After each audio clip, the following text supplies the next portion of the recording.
Batu ginjal sesuai namanya adalah batu yang terbentuk di saluran kemih yang dalam hal ini di ginjal ya. Jadi ginjal kita ada dua, jadi batu itu bisa terbentuk di ginjal kanan atau di ginjal kiri atau di kedua ginjal.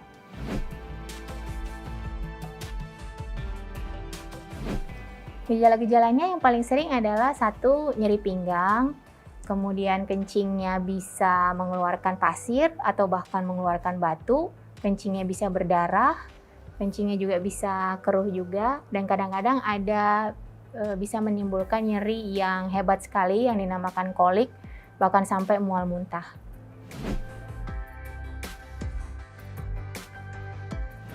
Yang paling sering sih tadi adalah nyeri pinggang ya, nyeri tumpul di pinggang kanan seperti pegal-pegal begitu, tapi kemudian kalau tidak ditata laksana, akhirnya bisa kencingnya berdarah, kemudian batunya bisa turun keluar dari kencing, dan sampai tadi yang kolik sampai nyeri hebat sekali. Yang paling sering adalah kurang minum, kurang cairan, jadi kita itu dalam sehari harusnya mengkonsumsi cairan sebanyak 2 liter ya untuk dewasa yang fungsi ginjalnya baik. Nah, kalau kekurangan cairan itu bisa menimbulkan batu.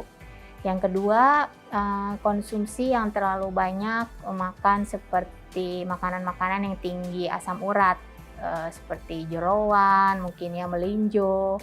Kemudian ada lagi adalah batu jenis infeksi, di mana kalau kita sering kena infeksi saluran kemih, batu bisa timbul dari fokus-fokus infeksi tersebut.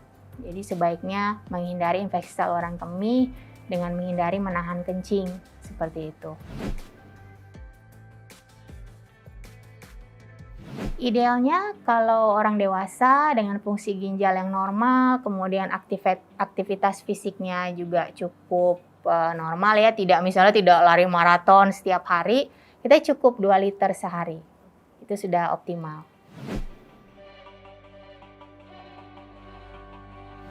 Ya, pencegahannya yang pertama tentunya karena ini berhubungan dengan minumlah yang cukup. Sepertinya kadang-kadang kalau kita banyak bekerja di ruangan ber-AC ya, tertutup, tidak banyak aktivitas, kadang-kadang suka lupa minum.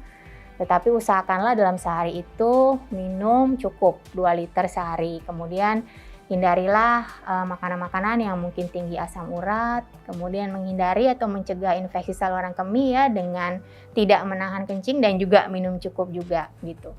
Kemudian juga untuk pencegahannya adalah menghindari juga makanan-makanan yang terlalu banyak garam, tinggi gula, dan mencegah agar berat badan tidak terlalu berlebihan karena batu saluran kemih itu banyak dihubungkan dengan darah tinggi, dengan adanya diabetes, kemudian juga dengan obesitas. Itu yang kita bisa lakukan untuk mencegah.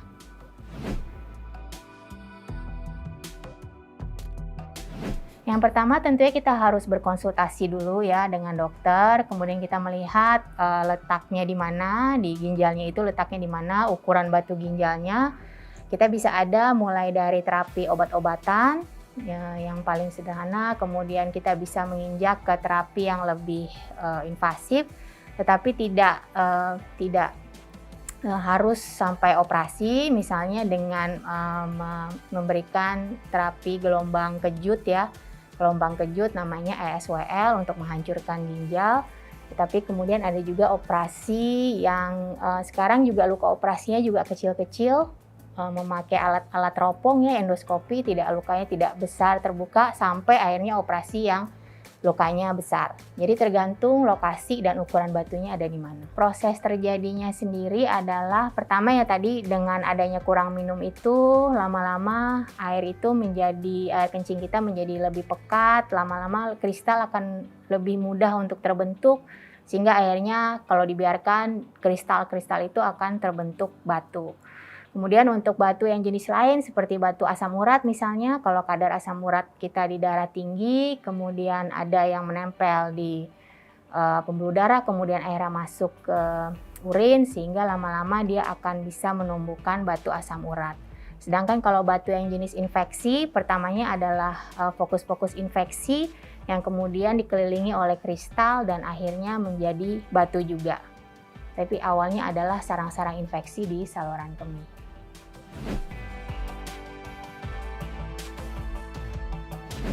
Nah, jadi salah satu yang penting diingat juga bahwa batu saluran kemih ini ada faktor genetiknya. Jadi kalau kita bertanya kepada seorang pasien apakah orang tuanya menderita batu ginjal, itu anaknya akan beresiko juga untuk mengalami batu ginjal. Tetapi tentunya yang tidak ada faktor genetiknya, faktor lifestyle itu sangat berpengaruh, terutama minum yang cukup, dan kemudian tadi diet makanan yang kira-kira nanti akan bisa menyebabkan batu ginjal.